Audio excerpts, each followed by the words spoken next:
Bonjour à tous. Dans cette vidéo, nous allons voir comment enseigner le français de manière intégrée, c'est-à-dire quelle démarche suivre pour une mise en œuvre des principes de l'intégration des disciplines et des niveaux. Tout d'abord, cette intégration pourra se faire si on commence par faire une construction par séquence. C'est-à-dire qu'à partir d'un texte, la plupart du temps d'une lecture, on va pouvoir penser tout de suite à une production finale qu'on annonce dès le départ et qui peut être une production orale, une production écrite, qui peut être en lien avec la vie de la classe et les envies des élèves et qui va donner du sens aux apprentissages. Notons d'ailleurs qu'on n'est pas obligé de tout prévoir à l'avance. On peut laisser les élèves orienter un peu notre projet.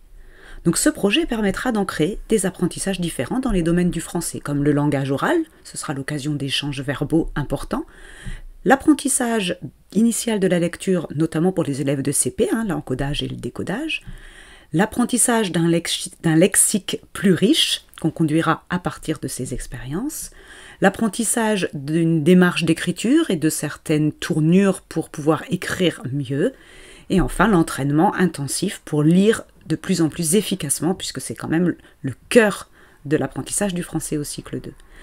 Tous ces éléments vont pouvoir se déployer au cœur de ce même projet, mais en gardant bien à l'esprit ce que nous dit Patrice Gourdet dans la conférence de consensus au sujet de l'expression écrite, et il nous dit: il n'est pas question de diluer les enseignements d'études de la langue dans l'enseignement de la lecture ou de l'écriture, mais plutôt de créer un mouvement d'aller-retour avec identification de problèmes grammaticaux dans les textes et travail grammatical spécifique, ce qui s'accompagne également d'un retour au texte.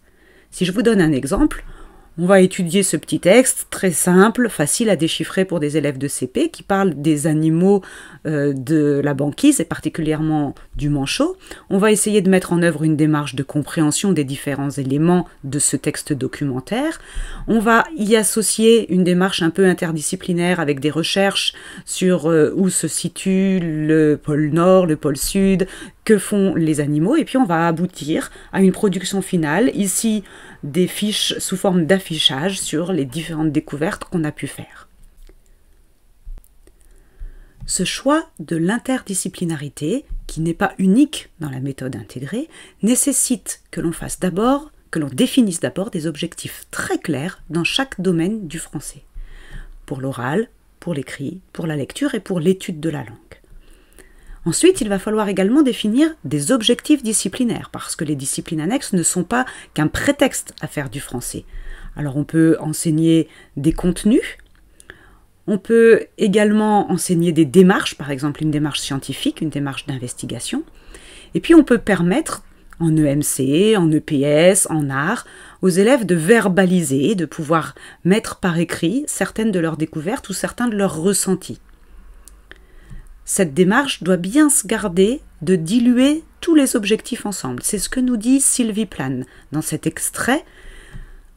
En effet, cette démarche mal maîtrisée peut donner lieu au tout et dans tout, c'est-à-dire un enseignement dont les objectifs sont mous, amalgamés, à des séances dans lesquelles l'élève ne sait jamais ce qui est à apprendre, à des situations pédagogiques dans lesquelles le concepteur ne distingue pas la manipulation des apprentissages d'ordre conceptuel qui devraient y être attachés. D'où des préparations de cours où figurent des libellés de ce type. Objectif, apprendre à faire des ronds et des lignes. Activité, faire des ronds et des lignes. Critères de réussite, des ronds et des lignes ont été bien dessinés. Alors cet exemple est pris en maternelle, mais on comprend bien l'importance fondamentale dans cette démarche de définir clairement nos objectifs d'apprentissage. Lorsqu'on les a définis, on va pouvoir construire le schéma de notre séance. Deux grandes stratégies s'offrent à nous pour préparer une telle séquence intégrée. Soit on part d'un texte choisi de la littérature de jeunesse, un texte qui soit quand même simplifiable en termes de déchiffrabilité, et donc on va accepter de l'adapter, de le simplifier, de le rendre déchiffrable pour les enfants de CP notamment qui apprennent à lire.